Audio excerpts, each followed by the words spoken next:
Morning students. आप सभी को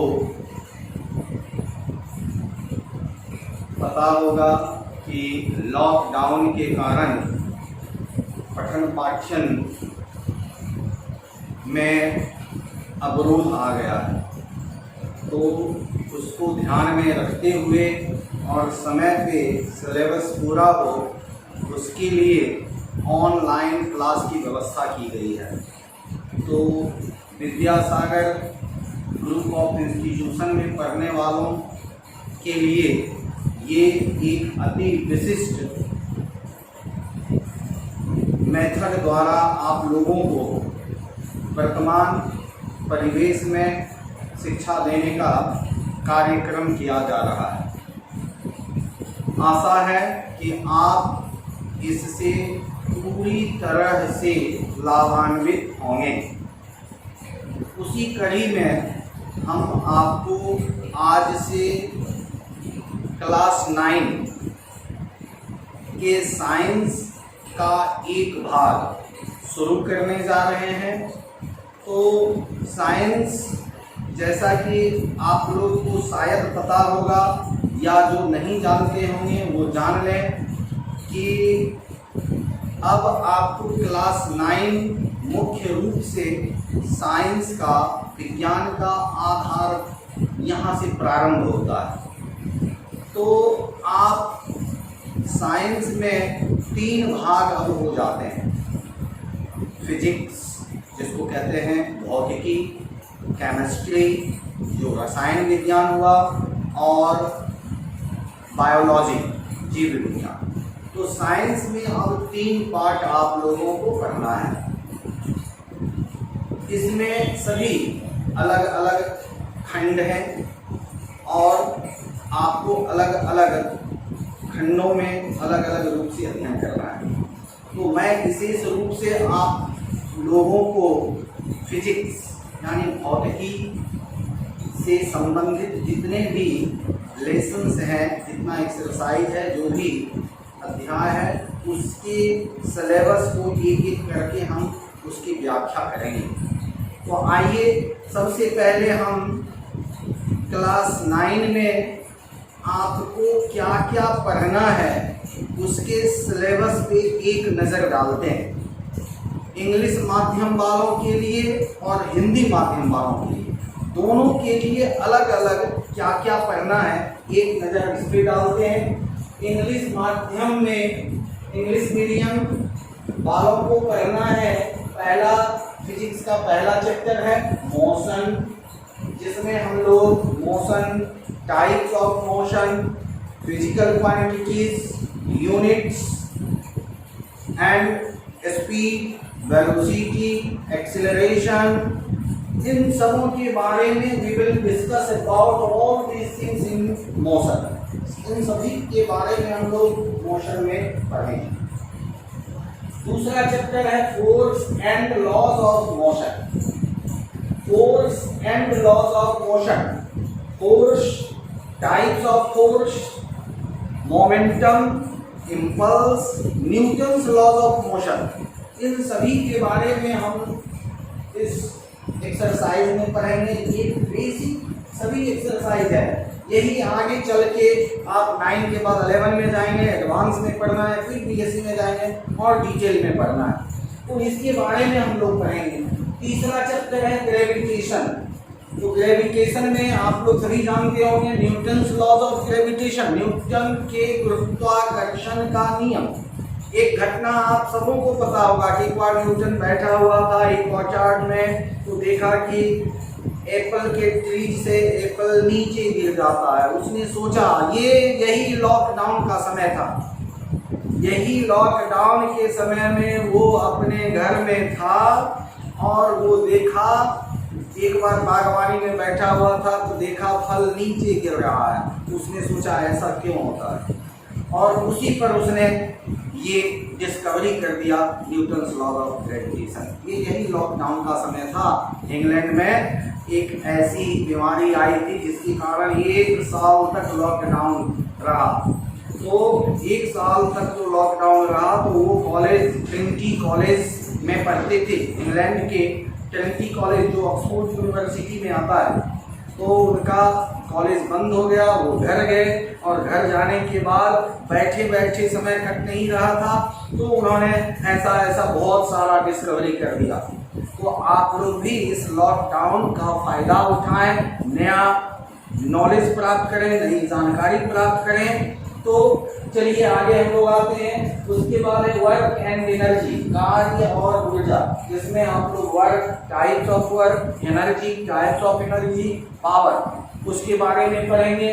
और चौथा है sound, sound and wave, energy, इसके बारे में पढ़ेंगे। And what factors are responsible for sound wave, उसके बारे में भी हम लोग पढ़ेंगे।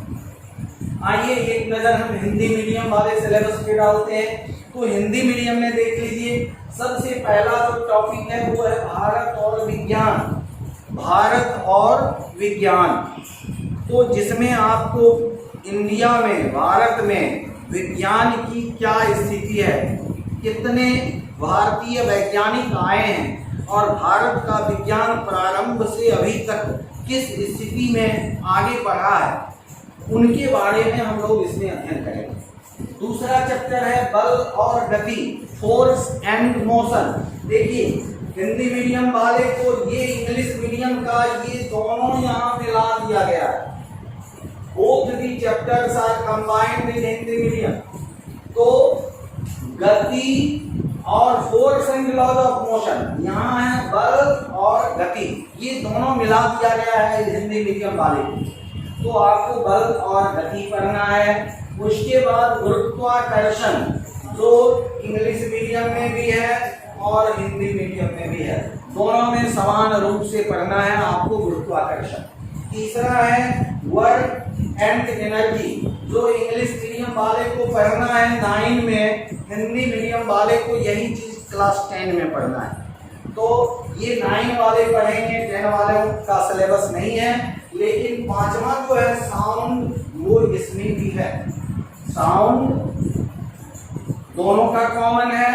और उसके बाद पांचवा चैप्टर इनका है आकाशीय पिंड एवं भारतीय पंचांग। आकाशीय पिंड में हम लोग पढ़ेंगे कि सोलर सिस्टम, सौर परिवार, सौर परिवार में जितना ग्रह आता है, अभी 8 ग्रह हैं, आप लोग जानते होंगे। उन ग्रह की स्थिति क्या है, उन ग्रह का कोई और नाम है, उनके कितने उपग्रह हैं, इन सभी से संबंधित बातों का अध्ययन हम इस एक्सरसाइज में करेंगे। तो आकाशीय पिंड एवं भारतीय पंचांग, भारतीय पंचांग में आइए, कभी आपको पता होता है पंचांग में कि अब कभी सूर्य ग्रहण आ रहा है, कभी चंद्र ग्रहण आ रहा है, या भारतीय पंचांग में कभी अमावस्या हो जाती है, कभी पूर्णिमा हो जाती है। तो ये कैसे होता है? तो ये कोई जो है सो ज्योतिष का अंग जो एक विशेष नहीं है, this is part of physics, ये एक भौतिकी का भाग है जिसको आपको फिजिक्स में पढ़ना है। तो ये सभी आकाशीय पिंड एवं भारतीय पंचांग के बारे में आप पढ़ेंगे। तो ये आपका मुख्य रूप से सिलेबस है। तो इन सिलेबस का अध्ययन आप साइंस के फिजिक्स में करेंगे और हम एक एक करके इसका अध्ययन आपको कराएंगे, इसकी व्याख्या कराएंगे। फिजिक्स में एक चीज और है कि आप अभी तक थ्योरी पढ़ रहे होंगे, अब आपको थ्योरी भी पढ़ना है और साथ साथ न्यूमेरिकल बनाना है, सांख्यिकी प्रश्न। फिजिक्स अच्छा करने के लिए आपका मैथमेटिक्स अच्छा होना चाहिए, because mathematics is the feet of physics. Mathematics physics का पैर है। If your mathematics will be good, your physics will naturally good. Physics आपका तभी अच्छा होगा जब मैथमेटिक्स अच्छा होगा। तो आप मैथमेटिक्स भी अच्छा करेंगे, फिजिक्स में न्यूमेरिकल बनाना है। और दूसरी बात, फिजिक्स में एक चीज याद रखना है आपको कि you have to understand 10 to केवल याद करना है। And 85 to 90% you have to understand. 85 to 90% you have to understand. आपको ये समझना है। तो आप जितना ज्यादा समझेंगे फिजिक्स आपका उतना बेहतर होगा। आप याद करके, आप रट करके आप चाहेंगे कि मेरा फिजिक्स बेहतर हो जाए तो कभी नहीं हो सकता। इसलिए फिजिक्स को आपको समझना ज्यादा महत्वपूर्ण है। और उसके बाद कुछ फॉर्मूले हैं, कुछ डेफिनेशंस हैं जो आपको याद करना है। तो और एक चीज और, हम हर बड़ा बड़ा टॉपिक का न्यूमेरिकल कैसे बनेगा, लंबे लंबे प्रश्न का सॉल्व करने के लिए आसान सा ट्रिक भी बताएंगे। जो ट्रिक आपको अलग से याद रखना है। ट्रिक का प्रयोग आप केवल उत्तर प्राप्त करने के लिए, आंसर प्राप्त करने के लिए करेंगे, लेकिन आपके क्लास के एग्जाम में ट्रिक का उपयोग ऑब्जेक्टिव को सॉल्व करने में उससे मदद मिलेगा। लेकिन सब्जेक्टिव यदि रहे तो सब्जेक्टिव में आपको ट्रिक के मेथड से नहीं बनाना है। इस बात का ध्यान रखेंगे। लेकिन आगे जब आप आएंगे 10 के बाद 11, 12 में मेडिकल इंजीनियरिंग की तैयारी करेंगे तो वहाँ केवल और केवल ट्रिक पढ़ना है।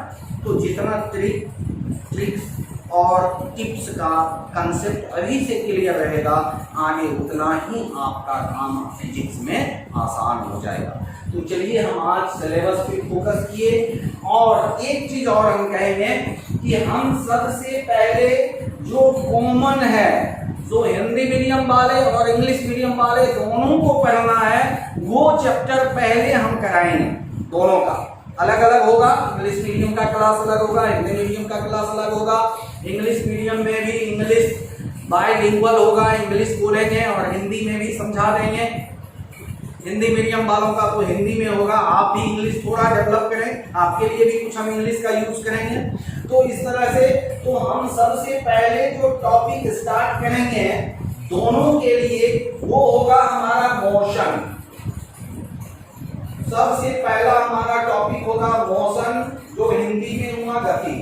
इसको हम शुरू करेंगे, लेकिन इसको शुरू करने के पहले आपको एक बेसिक चीज जानना पड़ेगा फिजिक्स का। बेसिक चीज में क्या है कि फिजिक्स है क्या, फिजिक्स आया कहां से, और मोशन के पहले क्या हमको जान लेना है जिसकी आवश्यकता मोशन में होगी। तो इन सभी बातों को 1-2 क्लास हम शुरू में बताएंगे और उसके बाद आफ्टर 2 क्लासेस, 2 क्लास के बाद हम इसमें आ जाएंगे।